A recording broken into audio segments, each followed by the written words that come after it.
الحمد لله وحده والصلاة والسلام على من لا نبي بعده أما بعد فأعوذ بالله من الشيطان الرجيم بسم الله الرحمن الرحيم وأنكحوا الأيام منكم والصالحين من عبادكم وإمائكم قال النبي صلى الله عليه وسلم النکاح من سنتی فمن رغب عن سنتی فلیس منی او کما قال صلی اللہ علیہ وسلم صدق اللہ وصدق رسولہ النبی الکریم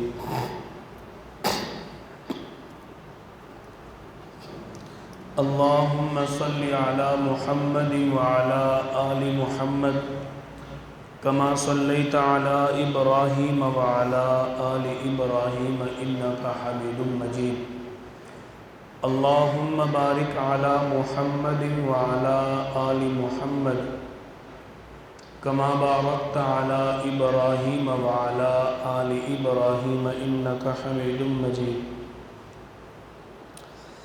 بحمد اللہ تعالی ہم سب مسلمان ہیں، بفضل اللہ تعالی ہمارا مذہب اسلام ہے۔ اللہ تعالی کا جتنا بھی شکر ادا کرے کم ہے اللہ کی اس نعمت پر کہ اللہ تعالی نے ہمیں ایک ایسا مذہب عطا فرمایا جو کامل مذہب ہے۔ الیوم اکملت لکم دینکم، مکمل دین ہے، ادھورا نہیں ہے۔ یہ نہیں کہ اگر اسلام نے احکامات نماز روزہ حج زکوٰۃ دی ہے تو رہن سہن کے اصول نہیں دیے، ایسی بات نہیں ہے، بلکہ اسلام کامل مکمل مذہب، معاشرے کے اندر بھی اسلام ہے، تجارت کے اندر بھی اسلام ہے، تہذیب کے اندر بھی اسلام ہے، گھر کے اندر بھی اسلام ہے، مسجد کے اندر بھی اسلام ہے، آن اسٹڈی ایجوکیشن ڈپارٹمنٹ یعنی تعلیمی جو ادارے ہیں ان کے اندر بھی اسلام ہے۔ بچے کی زندگی کو بھی اسلام نے بیان کی ہے، بچپن کی زندگی کو بھی اسلام نے بیان کیا ہے، نوجوان کی زندگی کو بھی اسلام نے بیان کیا ہے، چڑھتی جوانی کی زندگی کو بھی اسلام نے بیان کیا ہے، جوان کی زندگی کو بھی اسلام نے بیان کیا، چاہے وہ مرد ہے چاہے وہ عورت ہے، سب کے اصول کو اسلام نے بیان کیا ہے۔ یار یہ ایکو بہت زیادہ ہے، یہ تمہارے اسپیکر کی سیٹنگ ہر جمعے سے ہی نہیں ہوتی ہے۔ اتنا اچھا ماشاءاللہ ہمارا اسپیکر ہے کہ ہم اس کی ہر جمعے سیٹنگ کرتے ہیں، حالانکہ اگر مجھے یاد ہو تو ہماری مسجد کے اسپیکر کو سال بعد کہیں جا کے رمضان میں چیک کرنا، وہ بھی چیک کرنا پڑتا ہے۔ انتظار صاحب اب ٹھیک ہے، ایکو بس کم کر دیں، باقی ٹھیک ہے۔ دیکھو نا جب شور آئے سر لگے، ماحول بنے، بات سمجھ نہ آئے، فائدہ کیا ہے؟ کیوں جی حاجی صاحب؟ ماحول بنیا رہے تو گل سمجھ نہ آئے، انہوں کو فائدہ ہے؟ ای کو بالکل کم کر دیں۔ تو بات چل رہی تھی کامل مکمل مذہب اسلام ہے۔ اللہ کریم کا جتنا بھی شکر ادا کرے کم ہے کہ اس اللہ نے ہمیں وہ مذہب عطا فرمایا ہے جس مذہب کے اندر ہر شعبہ بیان کیا گیا، ہر شعبہ زندگی کو مد نظر رکھا گیا ہے، ہر شعبہ زندگی کا خیال رکھا گیا ہے، ہر چھوٹے بڑے بوڑھے مرد عورت جوان بچے ہر ایک کا حق بیان کیا گیا ہے۔ یہ نہیں دیگر مذاہب کی طرح صرف عبادت گاہوں میں مذہب موجود ہے، باہر نکلو تو بس من مانی، یہ اسلام نہیں ہے۔ دیگر مذہب تو اس طرح کر سکتے ہیں لیکن اسلام اس طرح کی آزادی نہیں دیتا۔ اللہ تعالیٰ کا شکر ہے کہ اللہ تعالیٰ نے ہمیں وہ مذہب دیا جس مذہب کے اندر ایسے اصول ہیں، اصولوں کے دائرے میں رہتے ہوئے انسان کو آزادی بھی ہوتی ہے اور سکون بھی ملتا ہے۔ یہ نہیں انسان سوچتا کہ یار اس مذہب اسلام میں تو اصول ہی اتنے ہیں تو کہاں میں اپنے قانونوں اور اصولوں میں بندھ گیا ہوں۔ یہ نہیں، جو مزاج انسان کی فطرت میں ہے، انسان کی فطرت، مسلمان کی بات نہیں کر رہا، جو مزاج انسان کی فطرت میں ہے وہ مزاج اسلام نے مسلمان کی فطرت کے لیے بیان کر دیے۔ اب جو چاہتے ہیں کہ میری فطرت کو، طبیعت کو، مزاج کو، معاملات کو آسانی رہے، سکون رہے، مشکلات نہ آئے، آ جائے اسلام میں، مسلمان بنے، فطرتی مذہب پر آ جائیں اور سکون کی زندگی گزاریں۔ میرے اللہ نے جو ہمیں مذہب دیا ہے اس مذہب کے اندر ہر ایک کا حق بیان کیا گیا۔ اللہ تعالیٰ نے شادی تو بڑی آگے بات ہے، شادی کے انتخاب سے پہلے کی باتوں کو بیان کیے۔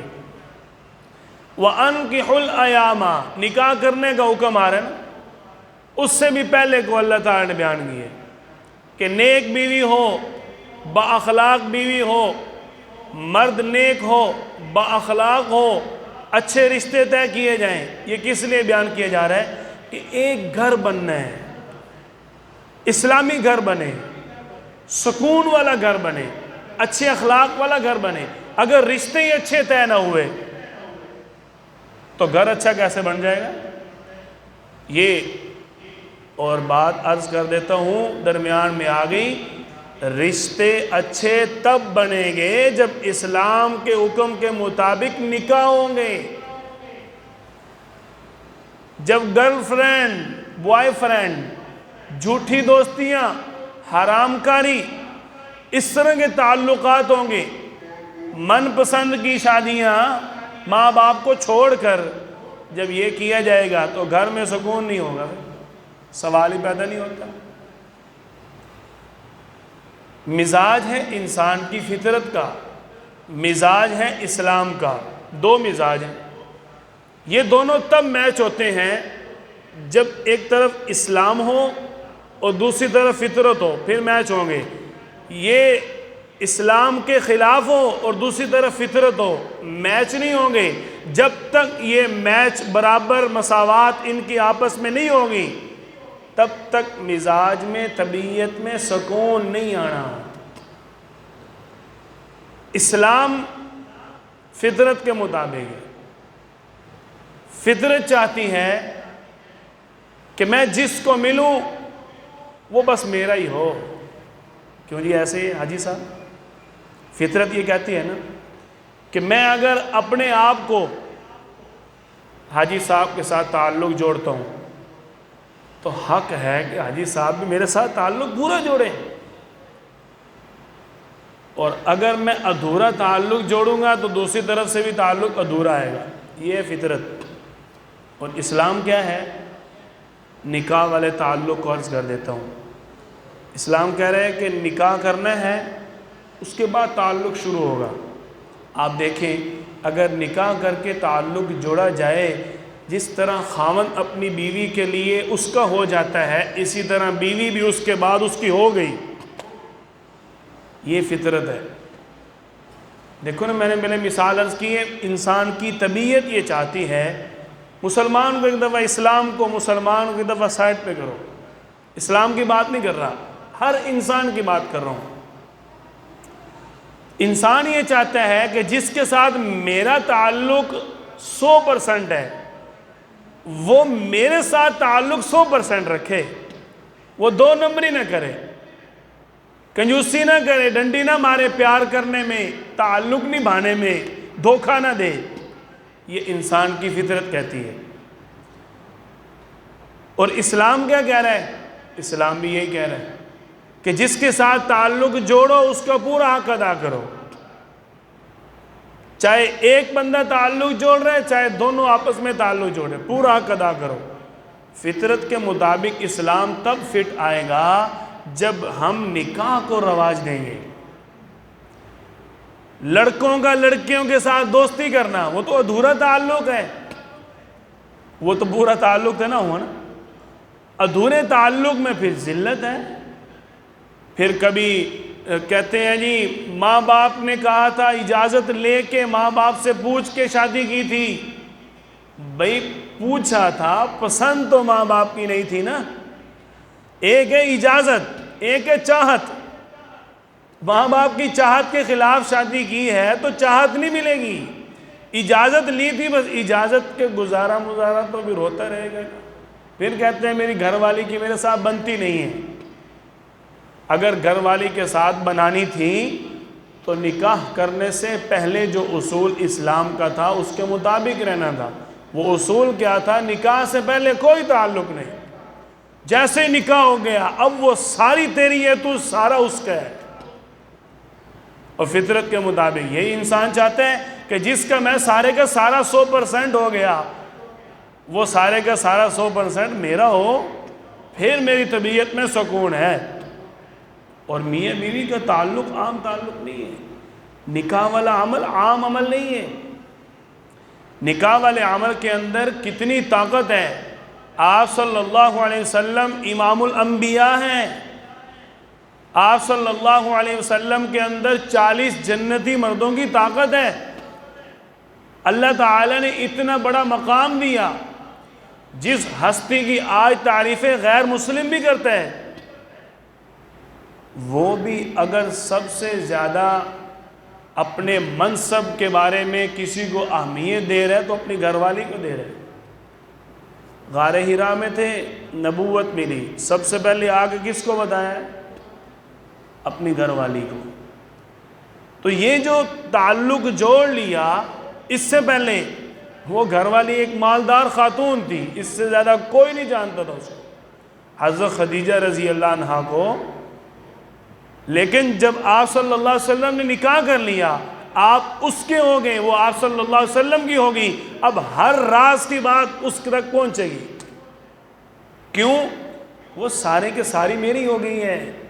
اب اس کا جیسے میرا 100% اس کے ساتھ تعلق ہے، اسی طرح اس کا بھی میرے ساتھ 100% تعلق۔ یہ ہے نکاح۔ اور جو بوائے فرینڈ لڑکیوں کے ساتھ دوستی کا تصور ہے، وہ پورا تعلق نہیں ہے، وہ ادھورا تعلق ہے۔ ادھورے تعلق میں ایک عام محلے دار کو ہم برداشت نہیں کرتے۔ سلام ہمارے ساتھ لے اور چھرے بھی ہمیں مارے۔ کیوں جی؟ سلام دوستی ہنس ہنس کے مجھے ملے اور مخالفت بھی میری کرے، اس تعلق کو ہم قبول کریں گے؟ کوئی بھی قبول نہیں کرے گا۔ تو جب نکاح کے ساتھ ایک تعلق جڑے گا، 2 نمبر اور ادھورے تعلق سے جب لوگ بچیں گے تو پھر ہر انسان کے لیے سکون ہے۔ اپنی گھر والی کے ساتھ ہر انسان راز اپنے شیئر کرتا ہے نا۔ اور ذہن کے اندر کیا ہوتا ہے؟ کبھی کسی نے اپنی گھر والی کو بھی آزمایا ہے؟ ہم نے کسی کے ساتھ کوئی راز کی بات کرنی ہو، ہم اس کو آزماتے ہیں، یار یہ بندہ پھسلا نہ دے، مروا نہ دے، لیکن گھر والی کو تو ہم نے کبھی آزمایا ہی نہیں، ہم پھر بھی اس کو راز کی بات بتا رہے ہیں۔ یہ ہے نکاح کا تعلق۔ آپ صلی اللہ علیہ وسلم نے فرمایا نا النکاح من سنتی، نکاح میری سنت ہے، فمن رغب عن سنتی فلیس منی، جس نے میری اس سنت سے منہ پھیر لیا اس کا میرے ساتھ کوئی تعلق نہیں۔ یہ نکاح ہے، نکاح کے تعلق کے اندر پاور ہے، نکاح کے تعلق کے اندر حقیقت ہے، نکاح کے تعلق کے اندر مرد اور عورت دونوں کا حق پورا پورا مل رہا ہے، نکاح کے تعلق کے اندر ایک گھر کو سکون ملتا ہے، اور جو صرف دوستی اور حرام کاری کا تعلق ہوتا ہے اس میں کئی گھر اجڑتے ہیں، کئی گھر فنا ہوتے ہیں، کئی گھر تباہ ہوتے ہیں۔ حرام کاری کے اندر وقتی لذت ضرور ہوگی لیکن سکون نہیں ہے، سکون ادھر ہے، ادھر لذت بھی سکون بھی میں نہیں، اللہ تعالیٰ خود قرآن میں فرما رہے ہیں ازواجا لتسکنوا الیہا، میاں بیوی ایک دوسرے سے سکون لیتے ہیں، یہ اللہ کی نشانی ہے۔ تو آج ہمارے معاشرے کے اندر ایک بہت بڑی کمی پائی جا رہی ہے، وہ کمی یہ ہے کہ نکاح کو معیوب سمجھنا، نکاح کو معیوب سمجھنا، عیب سمجھنا، بڑا کوئی گناہ سمجھنا، بڑا کوئی فساد سمجھ لینا، بہت بڑی کوئی لڑائی سمجھ لینا۔ بچہ بالغ ہو جائے، شادی کا نام لے لے، ماں باپ اس کو ایسے دیکھتے ہیں، ہلے تیری عمر ہی کی ہے، بھائی تو کون ہوتا ہے عمر کے فیصلے کرنے والا؟ جب اسلام کہہ رہے ہیں بالغ ہو جائے فوراً شادی کرو۔ آپ صلی اللہ علیہ وسلم کا فرمان ہے، میں کو اپنی باتیں تھوڑی کر رہا ہوں۔ ہم کہہ رہے ہوتے ہیں ابھی کمانے والا تو بن جا، اور اللہ تعالیٰ کیا فرما رہے ہیں نحن نرزقک، رزق ہم نے دینا ہے، تو اس کا باپ بن خدا نہ بن، رازق اوپر بیٹھا ہے۔ ہم کہہ رہے ہوتے ہیں نہیں جب تک پتر رزق نہیں لے کے آئے گا، کمانے والا نہیں ہوگا، شادی نہیں پتر شادی نہیں۔ اب میں آپ کے سامنے بیٹھا ہوں، آپ مجھے 3-4 سال سے یہاں دیکھ رہے ہیں،